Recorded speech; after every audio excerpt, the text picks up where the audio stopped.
नमस्कार दोस्तों, मैं सविता हाजिर हूँ आज एक नए वीडियो के साथ। आजकल जानकार कह रहे हैं कि अगर आपको गोल्ड में इन्वेस्ट करना है तो फिज़िकल गोल्ड मत लीजिए, उसकी जगह पर गोल्ड बॉन्ड खरीद लीजिए। इसके पीछे उनके ढेर सारे लॉजिक हैं, लेकिन कुछ लॉजिक आपके अपने चमचमाते सोने के सिक्के के लिए भी हैं।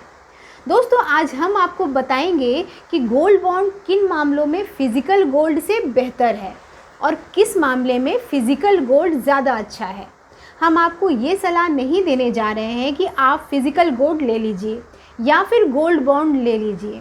हम तो बस आपके सामने फैक्ट रखेंगे, डिसीज़न आप खुद लीजिए, क्योंकि हर आदमी की ज़रूरतें और चाहतें अलग होती हैं। तो आइए शुरू करते हैं।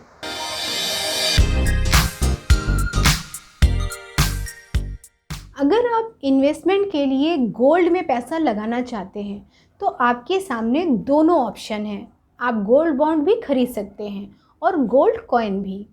अगर सोने का भाव महंगा होगा तो आपको दोनों तरह के इन्वेस्टमेंट में बराबर फ़ायदा होगा, और वो इसलिए क्योंकि गोल्ड बॉन्ड की वैल्यू सोने के भाव को फॉलो करती है। सोना जितना महंगा या सस्ता होगा, गोल्ड बॉन्ड भी उतना ही महंगा और सस्ता होगा। मतलब इस मुकाबले में दोनों बराबरी पर छूटते हैं। दोस्तों, जो लोग गोल्ड बॉन्ड के बारे में अभी नहीं जानते हैं, उन्हें ये कंपैरिजन बेतुका लग सकता है, क्योंकि गोल्ड में इन्वेस्ट करने पर कभी ब्याज नहीं मिला है। यहाँ तो कमाई तभी होती है जब सोने के भाव बढ़ते हैं, लेकिन गोल्ड बॉन्ड में ब्याज भी मिलता है। इस बॉन्ड को प्रमोट करने के लिए सरकार इस पर 3.25% सालाना का ब्याज देती है। वैसे बहुत ज़्यादा तो नहीं लगता है, लेकिन फ़िलहाल ये सेविंग अकाउंट के ब्याज के बराबर है, और जितना भी मिल रहा है वो एक्स्ट्रा है। और इसलिए इस मामले में गोल्ड बॉन्ड से फिज़िकल गोल्ड की कोई टक्कर नहीं है। अब बात सोने की सेफ्टी की। सोने की सेफ्टी की चिंता हमेशा से रही है। कहीं कोई इसे चुरा न ले, कोई छीन न ले। हमेशा से चोरों की नज़र सोने पर ही रही है, और इसीलिए जब लोग फिज़िकल गोल्ड लेते हैं तो सेफ्टी के बारे में सोचना शुरू कर देते हैं। लेकिन गोल्ड बॉन्ड के मामले में ऐसा नहीं है दोस्तों, क्योंकि ये सिर्फ एक कागज़ का टुकड़ा है। आप चाहें तो इसकी कॉपी कंप्यूटर में सेव करके रख लीजिए, या फिर आप इसे अपने डीमैट अकाउंट में भी रख सकते हैं। अगर चोर को गोल्ड बॉन्ड का सर्टिफिकेट मिल भी जाएगा, तब भी वो उसका फ़ायदा नहीं ले सकेगा, क्योंकि इसे रिडीम कराने पर पैसा आपके ही बैंक खाते में आएगा। इसलिए बॉन्ड की सेफ्टी को लेकर कोई चिंता करने की ज़रूरत नहीं है।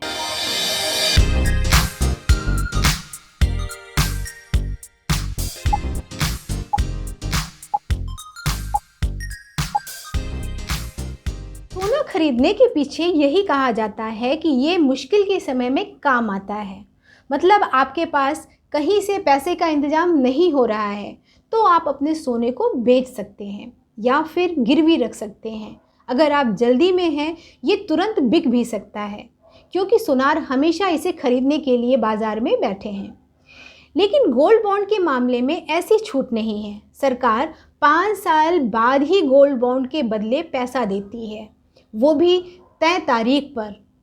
वैसे आप गोल्ड बॉन्ड को किसी दूसरे खरीदार को भी बेच सकते हैं। जैसे आप शेयर बेचते हैं, वैसे ही गोल्ड बॉन्ड भी बिक जाएगा। लेकिन इसके लिए आपके पास डीमैट अकाउंट होना चाहिए। बॉन्ड मार्केट में बेचने के बावजूद आपको तुरंत पैसा नहीं मिलेगा। इसके लिए 2 से 3 दिन का इंतज़ार करना पड़ता है। तो इस मामले में फिज़िकल गोल्ड बेहतर है।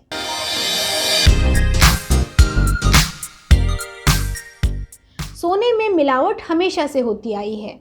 खासकर अगर आप सोने के गहने खरीद रहे हैं तो उसमें मिलावट की गुंजाइश ज़्यादा होती है। ऐसे में अगर सोना मिलावटी हुआ तो आपको नुकसान हो सकता है, क्योंकि जब आप इसे बेचने जाएंगे तो पूरा पैसा नहीं मिलेगा। गोल्ड बॉन्ड में ये सब चक्कर नहीं है। यहाँ मिलावट की कोई गुंजाइश नहीं है। इसे बेचने पर आपको पूरा पैसा मिलेगा, ये सरकार की गारंटी है। वैसे सोने पर टैक्स को लेकर लोग ज़्यादा चिंतित नहीं होते हैं। कहाँ किसको पता है कि आपने कब सोना खरीदा, कितना सोना खरीदा, किसको बेचा और कितना मुनाफा हुआ। लेकिन अब हालात बदल रहे हैं। सरकार टैक्स का लीकेज रोकने के लिए नए नए स्टेप्स ले रही है। ऐसे में आपको जान लेना चाहिए कि गोल्ड बॉन्ड और फिजिकल गोल्ड में टैक्स का क्या हिसाब है। तो सबसे पहले ये जान लीजिए कि अगर आप अपने फिजिकल गोल्ड को बेचकर मुनाफा कमा रहे हैं तो आपको कैपिटल गेंस टैक्स देना होगा, फिर चाहे आप कितने साल बाद भी इसे बेचें। पर गोल्ड बॉन्ड के ऊपर कोई कैपिटल गेंस टैक्स नहीं लगता है। मतलब आपको इससे जो भी मुनाफा होगा वो टैक्स फ्री होगा। लेकिन गोल्ड बॉन्ड की वजह से आपको जो ब्याज मिलेगा वो आपकी कमाई में शामिल होगा। मतलब इस पर कोई टैक्स छूट नहीं है।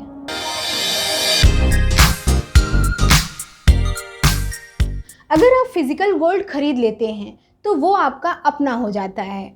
अब ऐसा तो होगा नहीं कि जब आप उसे बेचने जाएंगे तो पैसा नहीं मिलेगा। दोस्तों, आप उसे जब भी बेचेंगे बाज़ार भाव पर पैसा मिलेगा। लेकिन ऐसा भरोसा गोल्ड बॉन्ड के साथ नहीं है, क्योंकि गोल्ड बॉन्ड को आप सरकार के भरोसे पर लेते हैं। लेकिन मान लीजिए अगर ऐसी स्थिति आती है कि सरकार की फाइनेंशियल कंडीशन बहुत ख़राब हो जाती है और वो गोल्ड बॉन्ड के बदले पैसे देने की हालत में नहीं है, तो वैसे ऐसा होने की संभावना तो बहुत कम होती है, लेकिन ये असंभव नहीं है। दुनिया में कुछ सरकारें दिवालियां हुई हैं। मतलब फिजिकल गोल्ड में डिफ़ॉल्ट की रिस्क ज़ीरो है, लेकिन गोल्ड बॉन्ड में ये रिस्क ज़ीरो नहीं है।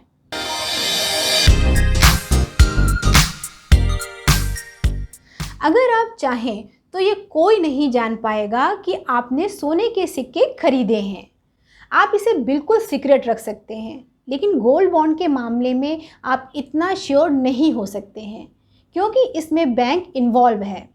बैंक के कर्मचारी को पता है कि आपने गोल्ड बॉन्ड खरीदा है। बैंक पासबुक या स्टेटमेंट देखकर दूसरे लोगों को भी इसके बारे में पता चल सकता है। इसलिए प्राइवेसी के मामले में फिजिकल गोल्ड बेहतर है। जो लोग सोने से प्यार करते हैं वो बताएंगे कि वो सोना मुनाफे के लिए नहीं खरीदते हैं, बल्कि उसे खरीदने पर उन्हें तसल्ली मिलती है। सोने की चमक उन्हें खुशी देती है। जब आपके घर में सोना होता है तो उसे देखकर ही सीना चौड़ा हो जाता है। लेकिन गोल्ड बॉन्ड के मामले में ऐसा नहीं है। ये तो किसी कंपनी का शेयर खरीदने जैसा होता है। इससे आपका ज़्यादा जुड़ाव भी नहीं बनता है। दोस्तों, दोनों तरह के इन्वेस्टमेंट के लिए अपने अपने प्लस और माइनस हैं। अब आपको अपने हिसाब से ही डिसाइड करना है कि आप सोने के गहने या सिक्के खरीदते हैं या फिर गोल्ड बॉन्ड। बस मैं आखिर में एक बात और बताना चाहूँगी कि जब आप फिजिकल गोल्ड खरीदते हैं तो हमारा पैसा विदेश चला जाता है, क्योंकि हमारे यहाँ सोना नहीं होता है, जबकि गोल्ड बॉन्ड का पैसा हमारे ही देश में रहता है। दोस्तों, मुझे उम्मीद है कि मेरी इस एनालिसिस से आपको डिसीज़न लेने में मदद मिलेगी।